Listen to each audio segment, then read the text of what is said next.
Welcome to the Her Soul Purpose Show, helping women heal from pregnancy loss or infertility. We are so glad that you joined us today. Today I have somebody very special joining me, and it won't be the first time he comes on, but we have my amazing, handsome husband joining us today. And Hello. we're going to talk about the importance of traditions. So, it's important to remember what the holidays are really about, especially Christmas. We want to make sure that we're celebrating Jesus and just allowing it to be a month of joy and peace and remembrance. But there are also traditions that come along with that. And the reason why I want to make sure that we kind of touch on traditions is that it can be a little difficult during the holidays if you are a woman or a couple who have experienced pregnancy loss, or if you're going through infertility and just, waiting and hoping and praying for that baby for the next step in growing your family. And so we just really thought it was important to remember to keep the spirit alive when it comes to Christmas. And I'll be honest, and my amazing husband knows this, but I've been having a little bit of a funk when it comes to Christmas. You know, this year was a little hard, not just with the transition of moving from Portland, Oregon to Texas, but we had a miscarriage in April, we had a miscarriage in July, and then in September we were presented with an opportunity to adopt. And unfortunately, the young lady sadly chose to have an abortion. And so we're, in a sense, dealing with three losses in our lives this year, not to mention we had some family members pass on. And so it's kind of been a little bit of a hard year, hard holiday season for me. And I had to come to this conclusion of I still have an amazing little family. I have my amazing husband and two dogs who are quite fun to be with. And so I don't want to get caught up in what I don't have, and I want to celebrate what I do have. And so that's why I feel like it was important for us to talk about the importance of tradition and just making sure that we keep the spirit of Christmas alive even when we're going through grief. So that's why my amazing husband is here, is because I want to ask him, with him being the head of our household, him being, the husband and the male figure in our home, I want to ask him, and I'd like for him to talk to us about what, from a male's perspective, why are traditions important and why should we keep them in our life? Why should they be a part of the family unit? Well, okay. And just so everybody knows, I haven't prepared as much. I put him So on the this is a spot. genuine question, but that's fine. Um, I don't think it necessarily has much to do with being male or female, for that matter. I think traditions are what bind us together as humans. And you were talking about how, how do you carry on? How do you get in the basically the Christmas spirit or any holiday spirit if you're going through grief? And I would say that's exactly why those traditions are there to begin with. And we did speak a little bit right before we went on about, just thinking about traditions and how Yeah. how if we have any of our own traditions, because I believe traditions are unavoidable. I think traditions are kind of just patterns that set themselves up in a way. And before I go to work and we do our traditional hug and kiss Mm-hmm. goodbye, that's a tradition, and we don't even know we're doing it sometimes. A handshake when you meet somebody, that's a tradition. We don't. Most people don't know why we do that. It's a handshake came about so that essentially men could search each other for weapons on their arms. Oh, wow. I see. I didn't even know that. Yeah, or like when you do cheers and you clink your glasses together. That we do that. Everybody Mm-hmm. says cheers, and you bang your cups together. I mean, what you don't need that in order to drink something, but we still do it, Yeah. especially when we're celebrating or if there's something we're gathering around. You there's a cheers, and apparently that came about because I think it was Middle Ages. Uh, Everybody would would clink their glasses together and mix the liquids that were in there a little bit, because if one person was poisoned, everybody got poisoned, and it made sure that it was to Wow. keep people from poisoning each other. Well, we don't really do that these days Yeah. that I've heard of, but we still carry on these traditions, but we forget why they're there. And so again, when we were talking about our own traditions, and I was thinking if we've kind of developed our own traditions, and we've only been together for 5 years, which is not a long time for traditions to form. And we actually do. We have one coming up Yeah. in tomorrow, Tomorrow. Yep. actually. So this, Very important yeah, tradition. this today's episode is very timely. Yeah. Yeah, so we lost. I guess it was the first pet that we had together. Although you had her before I got there, of course, but it was the first pet Yeah. when In our we got family. together in our family. Hmm. Passed away 2 years ago. 2 years ago. This 2 will years be ago. the second year. Yeah. Yeah, she passed away on the 10th. A little Daisy, and it's tough. It's always one of the toughest things to lose a furry family member, because they become family members, Yeah. And so we that year, it was so kind of sad and depressing that day that we had to get out of our house and go downtown and see the lights and drive around. We were living in Portland. No, we were actually living in Vancouver, and we drove to the city, to Portland. Yeah, to go see the Christmas lights and just get around some life.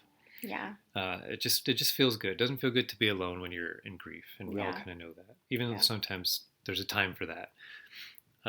So we wanted to get out of the house, and we drove downtown, and we saw the lights, and the city's busy, and it was just comforting to know that life kind of goes on, and when in those dark times.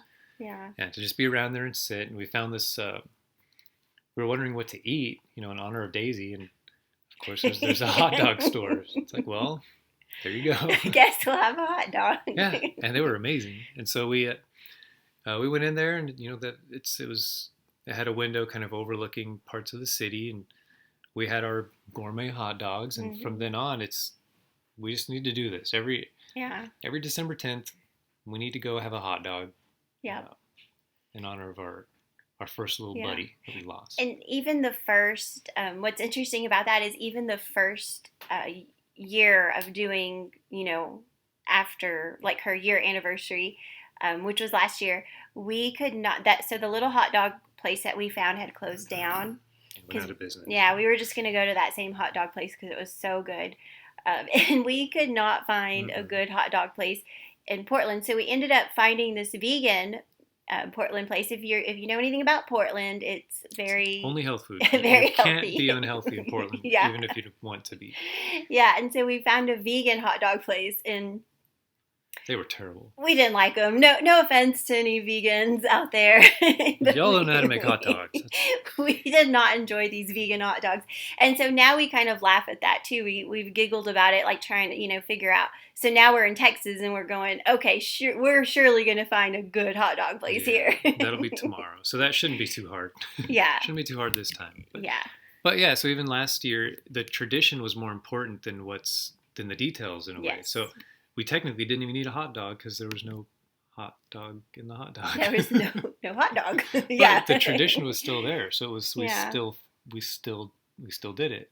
Yeah. Well, so that kind of leads us into the Christmas holiday, and that is a holiday of grief. Yeah. It's celebration too, of course, but there's grief in there. It's a remembrance of obviously the birth of our Lord Jesus Christ. But when we talk about Jesus, you can't even say the name without the implied death of Jesus. That was what he was here for. So to remember his birth is to remember his death. And so there's grief in there and a celebration, obviously.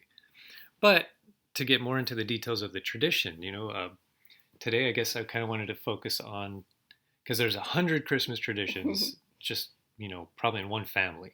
Mm-hmm. But the one we kind of all have, the main one, is the Christmas tree. Yeah. And so just to kind of go through some things and, some stuff people probably haven't really considered. A lot of people probably have no idea why they put a tree in their living room once a year. Yeah. And it's fun. Everybody loves it. It's pretty, but you kind of don't know why we're doing it. Why the tree? Why not a rock. Yeah. Why not Yeah. anything but a tree? Well, it's actually like most traditions, like, a hot dog downtown on December 10th every year. There's something really profound and beautiful behind it. And so with the Christmas tree, uh, you know, the, there's certain things that make it kind of uniform across the whole Christian world. Uh, Step one is that it's conical. It forms into a point, kind of like a pyramid. It's the shape of a hierarchical structure with a one at the bottom and a wide base, a one at the top and a wide base at the Mhm. bottom. That's kind of standard. People have tried to use palm trees and these things at the fringes of society. That's okay here and there. But we all know a Christmas tree is a triangle. The traditional Christmas tree. Right. The real Christmas tree is a triangle. You can always make do, kind of like a vegan hot dog. Yeah. But all best case scenario, it's a triangular tree. It's not the same if you just get a. We have a little Charlie Brown Christmas tree. It's not the Yeah, same. it's not the same. Well, and so second is that it's an evergreen. Mhm. So something that's shaped hierarchically, something that's shaped like a pyramid with one thing at the top that is eternal. It's evergreen. It lasts forever. That's what it symbolizes? Obviously, a Christmas tree will die unless it's plastic. That'll still die. It'll just take 1,000 years, But that's that's the point. That's why you have a hierarchically shaped tree that does not die. It points to the top, and then so the next step is that's common across all Christmas trees is what's at top. And there's something that is lighted at top. Usually an actual light. There's a star, or an angel. Um, well, there's a reason, and the fact that it's not actually even on the tree, it's actually right above the tree. It's right above the top. Mhm. That's and that's hard to do. Everybody knows a Christmas tree. Yeah. It's always leaning a little bit. We can't even we're imperfect. We can't even get the tree right. But that's kind of the point too. It's the thing that's really unreachable, but that you should always aim for, is above everything that's important to you in your life. And so the tree is a model Hmm. of your life. It's a model of what's important to you in your life. You need the base. You need the things that you don't worship, basically. You need the day-to-day Mm. things, food, water. That's your base. You need that to stand on. The whole shape is important, otherwise it collapses. But it still refines to a point. Mm. And the more important things are at the top of that. Your family, your friends, your church, and then on top of all of that, the number one thing, which is above the whole pyramid itself, is the light. And Mhm. that's what you aim for. And so the Christmas tree itself is a structure of reality. It's a structure of life, Mm. how a Christian should operate. Really, how everybody does operate. You can't help it. There's always something at the top Yeah. of your hierarchy. Hmm. But for some people, it's not the light. It's We're not all God. worshiping something. Right. It's unavoidable. There's Yeah. something that you're aiming. And sometimes if people reach what they're aiming for because it's not God, and they're still not happy. Yeah. And it could be wealth, Mm. fame. I mean, some people put that at the top and then they get it, and they're right back at square one. Yeah. And I'm even gonna say, since we are doing a show on pregnancy loss and infertility, sometimes we make our God or what we worship having that child, having getting pregnant. And so I also want to use this opportunity as a reminder for those of us, women or couples or even men do that, um, to not let that be your focus, not let that be your aim in life. It's a great, beautiful goal. It's a very godly and pure goal. But yeah, I just kind of wanted to throw that in there. Is we're capable of doing that too, as women and couples and men who want to have children. Yeah, well, that's why we decided a long time ago and we have no problem with IVF, but we decided we're not going to go that Mm-hmm. route because Yeah. that's not our goal. That's not what we're aiming for, even though it's in there. It's in the structure. It's near the top, but it's not at the top. And so we'll do it. We're working on our health. So Mm-hmm. this next year is going to be all about diet and exercise, and we're going to really try our best to lay the groundwork to build a life. And if that doesn't work out, then that's God's will, and that's what we wanted. And again, nothing against anybody that does IVF. Yeah. Uh, I see those babies as also God's will. That if every life is precious, but we decided that even if it doesn't happen for us, there's we can still bring beautiful things into the world. Yeah.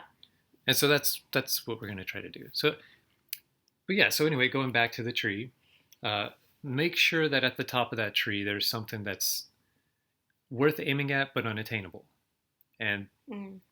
and good. you want That's that to be. powerful. Yeah. You want that to be. You can make an evil thing that too. Mm-hmm. But that's why something godlike, the light that guides the way, is at the very top, that you cannot reach, but you still aim for. So, so moving down into the other symbols in the tree, we all know a very classic thing is a ribbon around the tree that kind of spirals up the top. Mm. Sometimes it's not a solid ribbon. Sometimes but there's some sort of tassel or ribbon. Would the ribbon of lights count for that, or is there a different Yes. symbol for Yeah, lights? basically, as long as it's kind of a spiral structure Okay. that leads to the top. And that's just this kind of circumambulation of how life operates too. It's a spiraling, and at the base, it's wide. You're so far away from the center, and we've all been there. Oh yeah. As far away from that light as we can get, and you kind of don't jump straight to the center. It's hard work. You're climbing up a mountain. And mountains are shaped the same way as the tree. There's a pinnacle at the top, and it's hard work. And as you go through life, as you climb this ribbon around the hierarchy, around becoming godlike, becoming Christ-like, you encounter things, and that's with the ornaments and gifts, which traditionally are hidden throughout the tree and not just at the base. So as you go through this trail wrapping around life, you come across things, and we all know that. And sometimes you open what looks like a beautiful gift, and there's a lump of coal in there. Mm-hmm. But you don't stop there. And sometimes you keep going, you spiral around, and you come across what looks like a lump of coal, and actually it's a beautiful gift. And hopefully, if we're fortunate and God's smiling on us, we don't get those lumps of coal. We can avoid them as often as we can. And you're guided by the lights up the tree to the top. And I hope that if you can, even when you're picking the tree, whether it's an artificial or you're going to chop one down. I mean, we do this too. When we do that, we're looking for the perfect tree. Yeah, that's true. And it's two neighbors, one house next to another, will have a completely different vision of a perfect tree. But those things are the same: the shape, the light at the top, and the road leading to the light. I love that. Yeah. And so, our house, we don't have a very high roof in our living room. And so our perfect tree, you can we're sitting here in the living room right now, and you can picture it. We're both looking in the corner where we've talked about putting the tree, but there's no tree there yet, but we're both looking in that direction. So Right. I think you can see the size, the shape. I think that's where we'll probably put our tree. Well, of course, by the windows. So that, you can kind of envision this whole thing. And then you go out and you search for the right one. And the whole step, that's traditional too. Looking for the tree is part of the tradition. That's why you all know, the axe out in the woods in the snow. And that's all kind of in our psyche, that's where you get your Christmas tree, even though now it's Walmart. Yeah. It's still there. You're still there kind of with your figurative axe, and you're finding the right thing. And, that's not it. That's not it. That one's perfect. That's perfect for us. You take it home, you put it in its place. You make it beautiful, which is making things beautiful in the world is going away. There's this new strange worship of ugly things, and it's a shame because beautiful things are hard to make, and they're easy to break, but hard to make. And we need to keep those things sacred still. Yes. I mean, everything God made is beautiful. I mean, every building block of life is unimaginably complicated and perfect, except for us, of course. Right. we broke ourselves. We're kind of born broken, but that's okay. That's what Christmas is reminding us about. That we can there's a light at the end of the tunnel, and it's Jesus Christ, the reason for the season. Yeah, and where we're not perfect as humans, but we're perfect in Him, and He is perfect in us. Right. It's beautiful. Yeah, we're washed clean in the blood of the Lamb. That's it. Mm-hmm. I mean, how can you be clean in blood? And that's Right. kind of where that is. It's Mm-hmm. we're not clean that way. It's not about Dawn Mm-hmm. soap. It's about being clean in the blood of Christ's Yeah. sacrifice. Mm. So our sins are washed away with blood, and that's these are very very deep, serious things that we have forgotten because we don't know what the tree means. Mm-hmm. It's so true. I mean, yeah, it I didn't know either. I just well, loved my Christmas tree up. well, and a lot of people. This is kind of commonly known that they'll say, "Yeah, but trees are pagan. They come from pagan worship." Well, that's true. That's actually true. The whole idea of the tree was one of probably thousands of pagan traditions. But there's also a reason why some things are are tossed away and burned up, and some kept, Hmm. even in the pagan traditions. And that's kind of what Jesus does. That's why in traditional Christian imagery, the ass and the ox are next to the manger. Mm. You're not supposed to yoke an ass and an ox together. You're not. That's Mm. And there's a whole other podcast on why traditionally you don't do that. But the reason that shows up in the imagery, in the icons of the nativity, is because that's what Jesus does. He makes clean the unclean things. Mm. And the Bible talks about the weeds and the wheat growing together, and what gets chopped down and burned is the chaff. It's Mm. what's useless. Mm-hmm. There's a lot of useless pagan traditions that we don't even know about. They're just Yeah. lost in history. They're burned like the chaff, and fine. Who cares about Yeah. their pagan worship?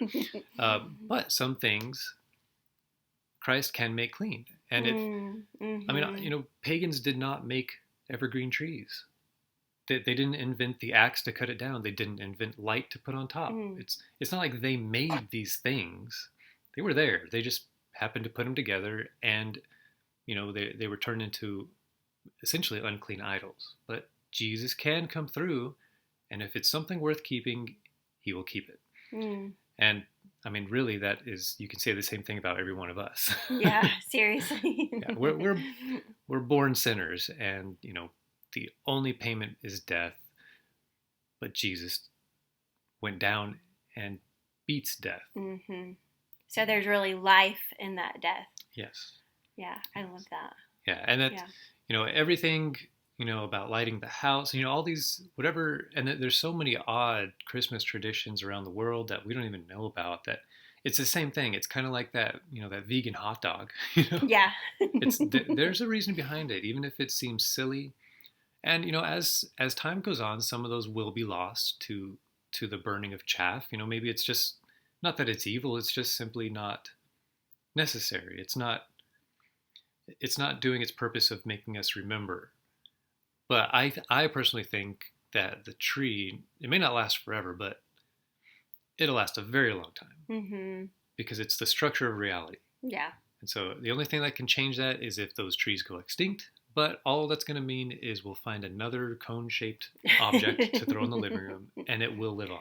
It will still have that symbolism, Yeah. and be that tradition. I love that. So That there so you go. much. That's at least my 2 cents on a Christian tradition and ours. And Yeah. I encourage you all to anybody listening to take traditions seriously and keep an eye on the traditions in your own house and get to the bottom of it. Like things you do every day, things that you repeat every day, and you don't need to do them to live. Literally, you don't need them to Mm-hmm. live or to even have a happy family, but you do them anyway. And try to figure out why you do them. Maybe you can make them better Mm-hmm. Yeah. or come up with new ones. I love that. And that's truly the meaning behind having this show today is um, kind of just remembering what those traditions mean and the beauty of them. And even if you're going through, a grieving season, one, it's okay to be going through the grieving season. But when we embrace the reasons why we do things. It can make it a more beautiful thing and give some meaning to this holiday, and just put some focus back on what really matters, which is at the end of the day God. Right. And it's really an amazing way to keep us in remembrance and not forgetting. Hmm. You could always write it down, and it's written down. We have the Bible, but why not make it a beautiful way to remember something? Mm-hmm. That's what traditions do. And so, yeah, make this season as beautiful as you can. I love it. I love it. Thank you so much. Okay. Well, y'all have fun. I'll get out of your hair. And tomorrow, if y'all want to join in with a tradition, maybe you've had a dog that you remember. Have a hot dog on December 10th. Yeah. You'll be part of our tradition even if we don't know it. And let us know Yeah. if you do. Yeah. If you want to, shoot us a message, we'd love to. We'll also remember your fur baby, when we're remembering ours tomorrow. Yep. All right. Well, bye everybody. Bye. Bye. Thank you, sweetie. So I'm so thankful that my husband was able to come on and just talk to us about that. I think it's truly important to know what these traditions mean, especially as we're going through the grieving season, because like I said, it can bring so much more meaning. It can, for a moment, take away a little bit of the sadness or a little bit of that sting. And I'm preaching to myself here because, like I said earlier in the show, I have been in a little bit of a funk trying to find, my Christmas spirit. And I've had to remember I need to focus on the blessings that I have. I need to focus on the blessing of Jesus in my life and not focus on what I don't have in my life or the losses that we have had as a family. And instead of shutting down, just coming back and saying, you know what, this is what the season is about. It's about that Christmas tree. It's about what's at the top of that Christmas tree. It's about the light that I hope that anybody listening is focusing on. And traditions it's a great way for families. It nurtures the soul of a family. And what I mean is that each family unit, each a married couple, we're one. When we took those vows, we became one. And whether you're married or not married, your family is its own unit. It's its own almost person. Each family almost makes up a person, and so having those traditions can nurture the soul of your family. And so I'm going to encourage you, just like my husband did, to pay attention to what the things that y'all do, that y'all continuously do. What are those traditions? What do they mean? And allow those things to nurture the soul of your family. And traditions can also help family members feel accepted and a sense of belonging. It can just really bring out the joy in a person to just do a tradition. And you know like we said, we're celebrating um, our fur baby tomorrow, and just celebrating the life that she gave us when she was alive with us. And yes, it's a sad occasion, but it's also kind of neat to look forward to having a little hot dog date with my husband, and just remembering the funny things that she did, and just how she reacted when I first got married. She wasn't a big fan of it, but then she suddenly, before I knew it, Darren was probably her favorite over me. They just became buddies really quickly. And so that was the importance to me of talking about traditions. Just, allow your family to enjoy the season. If you're a mother who you have experienced pregnancy loss, but you do have other children, remember your children need you. Your family needs you right now. They need to remember these traditions. They need to still allow these traditions and allow the joy to move forward. So I want to encourage you to muster up everything that you can and try to enjoy this season. And I'm not telling you to ignore the grief. but rather lean into that grief, lean into the pain, because this might sound a little weird, but grief is actually good for the soul.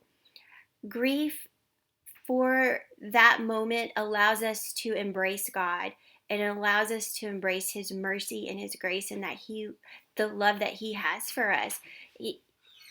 Our pain is understood.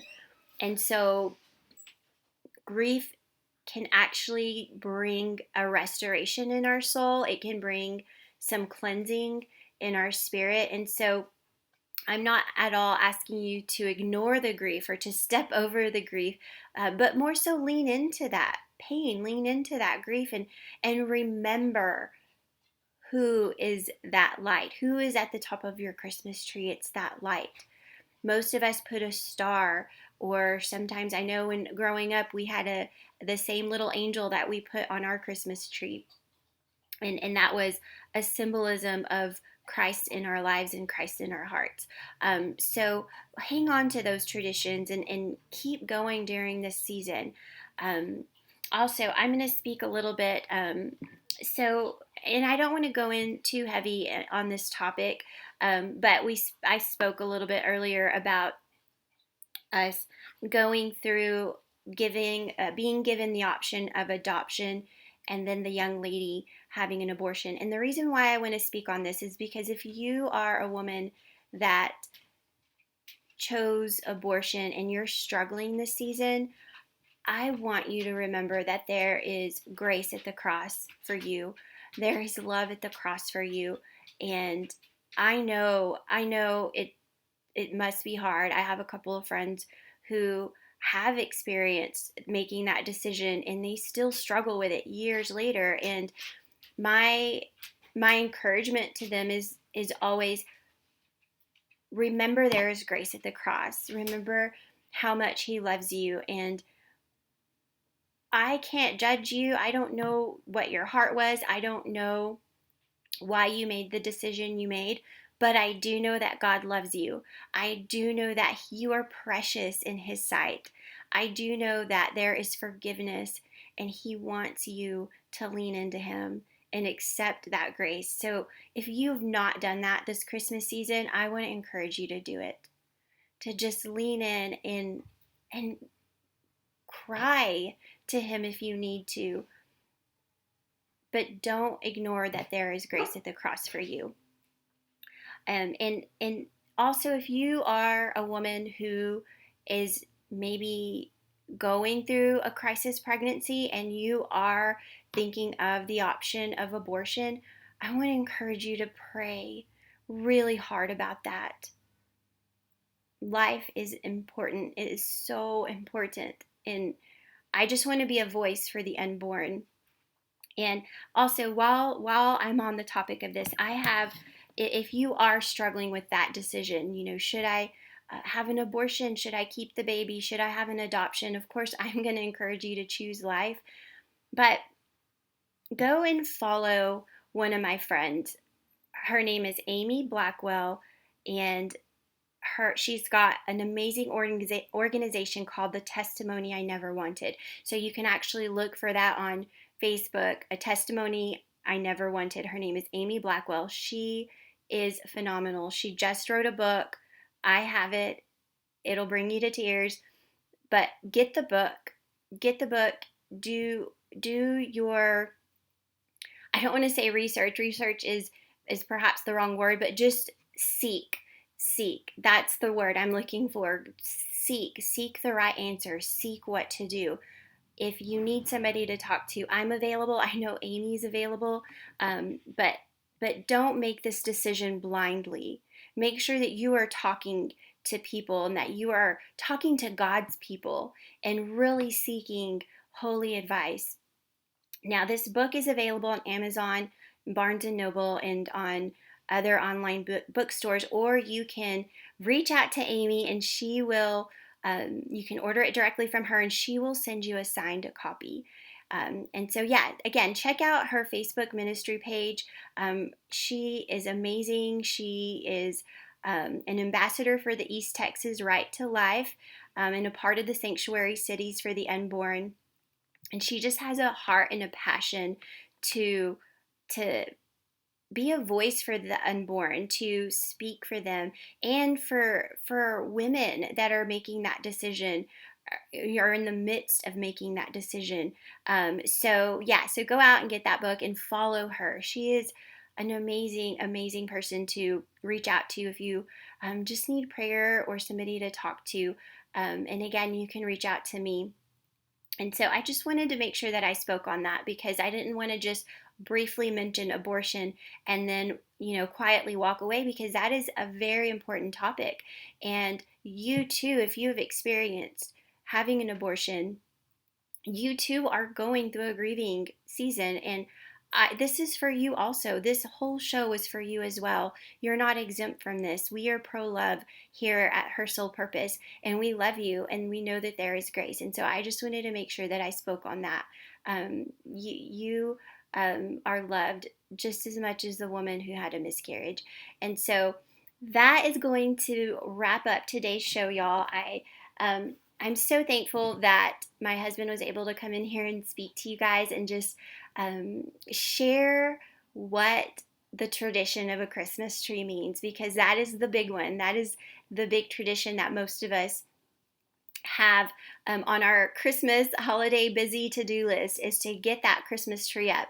That's what everybody talks about. Oh, I haven't even put my Christmas tree up, or I have my Christmas tree up, but it's not decorated yet. So I'm going to encourage all of us, including the Addis family, to put our Christmas trees up, and just not just put the Christmas tree up as a chore, as a holiday chore, but put the Christmas tree up in remembrance of the symbolism of it, in remembrance of the true tradition of it, and enjoy this holiday season.